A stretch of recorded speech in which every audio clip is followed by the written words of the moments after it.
¿No tienes con quién practicar inglés? No pasa nada. Puedes aprender escribiendo. Yo, por ejemplo, escribo en un diario cada día. Tú puedes hacer algo muy simple.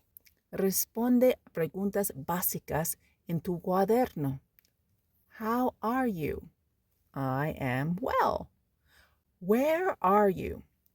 I am at home. What are you doing? I am writing.